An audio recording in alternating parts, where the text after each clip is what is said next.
Paris 2024 Olympics opening ceremony, what a shit show.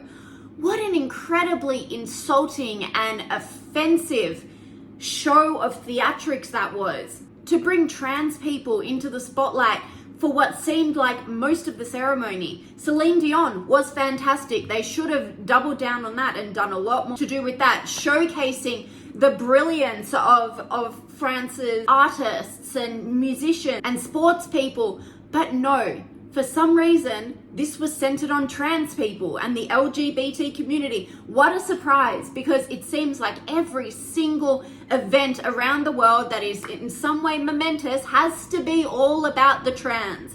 This is the generation of the trans people. Don't ask me why. Don't ask me why the West is now obsessed with trans people, because I don't have a clue. The West is obsessed with trans people and shoving it in the face of young children and basically anyone who is watching the TV. Now, you would have all seen it, that strange, absurd performance with the Smurf, the big fat Smurf, with no clothes on. He literally had no underwear on. He had a small amount of fruit or something that was kind of covering him, but everyone saw everything, make no mistake. And then his posse of trans people, of weird and wonderful people in the background, all types of people. Now, I looked into this, and the creative director, who's called Thomas Jolly, so he came out with a bit of a mea culpa afterwards because of the backlash. And it wasn't really a sorry, it was like a sorry that you're offended kind of sorry. He said that the point wasn't to be subversive or to mock or to shock. He said, "My will is to say we are an immense we in France. We have the right to love each other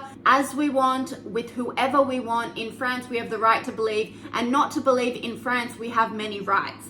Okay, so that basically is like, sorry you're offended, but this is how we're going to do this.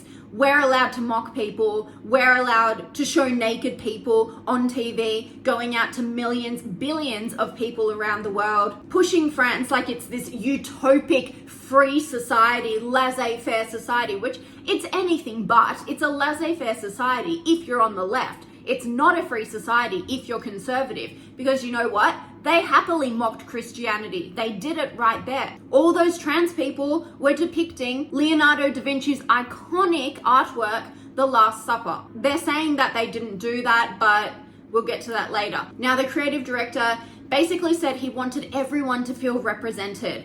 So that's why he put a trans person and a bunch of weirdly decorated and characterized people in the background, because he's representing everyone. Well, trans people make up, what, 1% of the population? Not even. So why is now this obsession with trans people and this excuse that they just want to be represented at the center of everything? Because that's not a representation. That's actually the opposite of representation. There are many more Christian people or just people of faith around the world than trans people. So the representation excuse is BS. It's a total cop-out. If you want to accurately represent them, then have one trans person and have 1 million people of faith, because that is a proper ratio. But they won't do that, will they? Because they want to eradicate any sort of belief, especially in Christianity. This performance was a total and utter mockery of Christianity. They couldn't have made it any clearer. The Last Supper is a divine and a sacred icon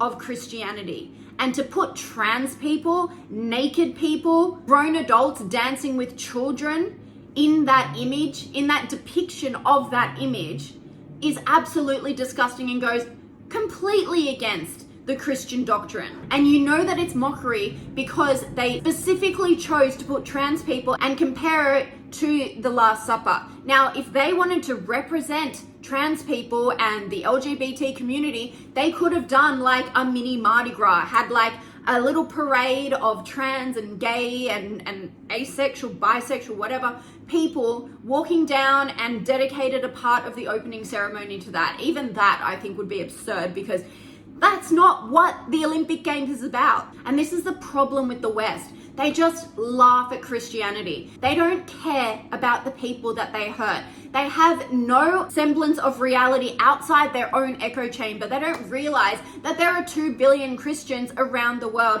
who actually, this is really sacred to them and this is really important part of their lives. But because they surround themselves with people who are the furthest thing from Christianity or any faith of that matter, then they just think, well, no one's Christian anymore. We can just laugh at it. This is so passé.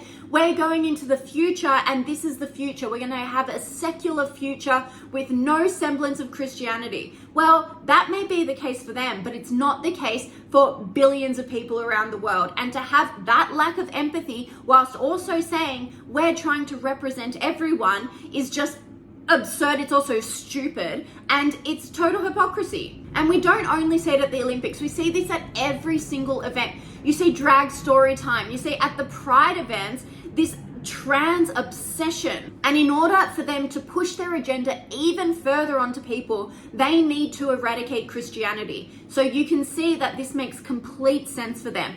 Get rid of Christianity and then this new religion of trans activism and climate activism and all of these causes that people are fighting for, like they used to fight for Christianity, they will overtake. And that's their ultimate agenda. And that's why Christians need to fight back. Now, Christianity is a very placid religion. We do not fight against people. Probably the reason why you don't see these French people mocking Islam, because Muslims are so serious about their religion, they will fight for it. And they know Christians will not. Thomas Joly, the creative director of this whole circus, wouldn't dare mock Islam like he did mock Christianity because he's scared. The guy is a coward because he knows what's coming for him if he does that. With Christianity, he knows no one will do anything because priests are struggling to fill their churches as is. We're not going to go drop bombs in the name of Christianity. Now, violence is never the answer, of course, but Christianity is losing the fight